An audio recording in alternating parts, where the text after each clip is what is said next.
میں آپ کو ایک لطیفہ سناتا ہوں. اور ایک وہ دیوبندیوں کا مولوی ہے، وہ اس کا نام رکھا ہے دلیل کا بے تاج بادشاہ. آج کل یوٹیوب پر ایک مرزا صاحب نام سے، جیسے وہ گیلانی صاحب کہہ رہے تھے نا، آج کئی مرزے نے. ان سے ذرا پوچھیں کہ اس طرح ایک انجینئر ہے، اچھے برے الفاظ میں ضرور جانتے ہوں گے. کہ ایک مرزا صاحب ایک اعتراض لے کر بیٹھے ہوئے ہیں. میں چاہتا تھا کہ گلی گلی یہ چیز ڈسکس ہو. ہاں، چینل والے مرزے، یہ سوشل میڈیا کی برکت ہے. وہ کی کہنے نے، وہ کہتے ہیں بھائی الامداد رسالے میں اشرف علی رسول اللہ کلمے کو انڈورس کیا. علماء دیوبند کے حکیم الامت مولانا اشرف علی تھانوی تو اپنے نام کا کلمہ پڑھاتے تھے، میں نے پوری اس کی ڈاکٹرین بتائی تھی، اور پھر اس پر وہ واقعات دیتے ہیں اور رسائل دکھاتے ہیں. میں ہی تو ہوں جو کہہ رہا ہوں کہ یہ نظریات صدیوں سے غلط ہے. کہ لا الہ الا اللہ اشرف علی رسول اللہ. نعوذ باللہ من ذالک. ایک ذمہ دار دیوبندی عالم بتا رہا ہے جس نے خود پڑھا ہوا ہے. یہ ان کی کتابوں میں نہ لکھا ہوا ہو، میری سزا جو دینا چاہیں دے دے. حقیقت بات ہے. ہم کہتے ہیں جناب من، یا تو بندے کے پاس اتنا دماغ ہو. ایک طرف مجھے جاہل بھی کہتے ہیں یہ لوگ، دوسری طرف ان کی راتوں کی نیندیں بھی حرام ہے میری وجہ سے. عقل ہو، آئے صدقے، سوچ ہو، آئے صدقے. فہم و فراست و تدبر و علم ہو. تو یہی تو ہم کہہ رہے ہیں کہ نہ میں وابی نہ میں بابی، میں ہوں مسلم علمی کتابی. پھر بندہ اس میدان کا شاہ سوار بنے. اب اگلی بات آپ سمجھ جائیں. اور اگر ان میں سے کوئی چیز نہیں ہے نا تو پھر اس کو اس میدان میں نہیں آنا چاہیے.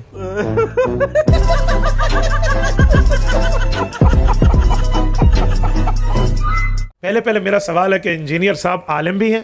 جی نہیں. آہا. حافظ بھی ہیں؟ جی نہیں. آہا. قاری بھی ہیں؟ جی نہیں. آہا.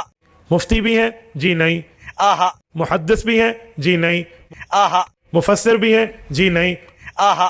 علماء کے ہاں 8 سالہ عالم کورس ہے، انہوں نے 8 دن بھی مدرسے میں جا کے پڑھا ہے، کہتے ہیں جی نہیں. ایک شخص ہے ہی جاہل ہے تو اسے سیریس لینے کی ضرورت ہی نہیں ہے. یہ جو لا الہ الا اللہ اشرف علی رسول اللہ کا مسئلہ ہے، یہ اگر حقیقت میں سامنے آ جاتا تو اعتراض نہ رہتا. کہنے دو، یہ تو دیوبند دماغ بند ہے. سنیں، ایک شخص ہے، حضرت تھانوی رحمۃ اللہ علیہ کی بیعت ہوتا ہے. ٹھیک ہے جی. بیعت ہونے کے بعد درود پاک پڑھتا ہے، کلمہ پڑھتا ہے، نیکیاں کرتا ہے، گناہوں سے پاک ہو جاتا ہے. چلو. اس بندے نے رات کو ایک خواب دیکھا ہے، اور خواب میں وہ اشرف علی رسول اللہ پڑھ رہا ہے. خواب میں نہیں جناب، اس کے آگے لکھا ہے میں بیداری میں بھی پڑھ رہا ہوں جی، اشرف علی رسول اللہ پڑھ رہا ہوں، اور اللہم صلی علی سیدنا و نبینا اشرف علی پڑھ رہا ہوں. اور خواب کا اثر جسم پہ اتنا تھا کہ وہی لفظ پڑھ رہا تھا. بعض اوقات ایسا ہوتا ہے آپ خواب میں ڈرے نا اور آپ کی آنکھ کھلے تو بندے پہ گھبراہٹ جسم پہ محسوس ہو رہی ہوتی ہے. وہ کہتے ہیں نہیں وہ اس کی زبان سے نا وہ نکل گیا، اس کا اختیار نہیں تھا، وہ کہہ رہا ہے میں بے اختیار ہوں. تو بندہ کہتا ہے جب میری آنکھ کھلی نا، وہی غلط کلمہ پڑھنے والی کیفیت میرے اوپر چل رہی ہے، اور میں منہ سے کہہ رہا ہوں، میں زبان پکڑتا ہوں، کیا ہو گیا تجھے بابا؟ سر ہم نے آج تک اس بندے پہ اعتراض نہیں کیا، ہم نے تو آپ کے بابے پہ اعتراض کیا ہے کہ جس کو اس نے خط لکھا، اس نے بجائے اسے یہ کہنے کے کہ توبہ کر تیرے تے شیطان چڑھے ہیں. یعنی مجھے اگر کوئی آپ میں سے کسی کو خط لکھے کہ حضرت میں آپ کے نام کا کلمہ پڑھ رہا ہوں، تو آپ کا کیا رسپانس ہوگا؟ توبہ کرو. کیا غلط پڑھ رہا ہے؟ زبان پکڑتا ہوں. کم وقت جھوٹ بولتا ہے. رکتا شکتا کچھ بھی نہیں ہے، میرے اوپر اثر ہے. ہاتھ پاؤں کامنا شروع ہو جاتے ہیں کہ یار یہ کیا بات کر رہے ہو. اب اکاڑا کے مسلمانوں مجھے جواب دو، یہ بندہ حضرت تھانوی کو نبی مانتا ہے؟ اور کیا مطلب ہے؟ وہ تو خود کہہ رہا ہے میں غلطی کر رہا ہوں، میں ٹھیک پڑھنا چاہتا ہوں، نہیں پڑھ سکتا. 10 لکھیا کی تھی. ہاں، اس کا معنی ہے وہ ٹھیک کلمہ تو محمد الرسول اللہ سمجھتا ہے.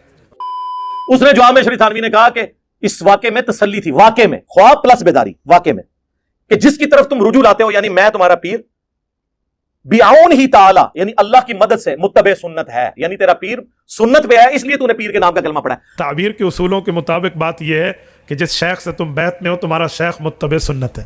ہم اس بیچارے کو تو کہہ کچھ نہیں رہے، ہم بابی کو نہیں کہہ رہے، بابے کو کہہ رہے ہیں. وہ تو بابی تھا نا، بابی کا قصور نہیں ہے، بابے کو کہہ رہے ہیں، بابی کو تو کہہ نہیں رہے. تو پھر مجھے کہنا چاہیے نا، نام ہے بابی، نام ہے بابی، میں ہوں مسلم علمی کتابی. مرنے سے پہلے اے مسلمان کر لے اس پہ غور، کتابوں کا خدا اور ہے، بابوں کا خدا اور. بابے اسی خدا کو مانتے ہیں لیکن ان کوالٹیز کے ساتھ نہیں جو کتابوں میں آئی ہیں، بلکہ اپنے بابوں کے ساتھ. ہو گئی بات. اب مرزا صاحب آ گئے، اے تواڈے بابے اپنے نام کا کلمہ پڑھا دے سن. اپنے ناموں کے کلمے پڑھوائے میں تمہارے بزرگوں نے. میں نے کہا بھائی اسے کلمہ پڑھانا نہیں کہتے. یار واہ کیا بات ہے، کیا گل کیتی ہے. اگر اسے کلمہ پڑھانا کہتے نا، حضرت تھانوی کی 83 سالہ زندگی ہے، کلمہ تو ہر وقت پڑھا جاتا ہے. ایک طرف واقعات کو کہتے ہیں گستاخانہ ہے، دوسری طرف پھر دفاع بھی کرتے ہیں. اٹھتے بیٹھتے آتے جاتے ہر وقت پڑھا جاتا ہے. یہ پوری زندگی کی ایک وجہ کا واقعہ ہے، اسے کلمہ نہیں کہتا. یہ پہلے کتابوں میں نہیں تھا, بعد میں کسی نے ڈالا. ہاں میں ڈلوایا تاکہ تھوڑی متی پلیت کراں. اور جناب من آپ کو معبرین کے علم تعبیر کا علم ہوتا تو آپ یہ اعتراض نہ کرتے. I got broads in Atlanta, just to lean in the family, credit cards in the scammers, hitting the licks in the back, legacy. اور فرقوں کی دکانیں بند. The damage has been done.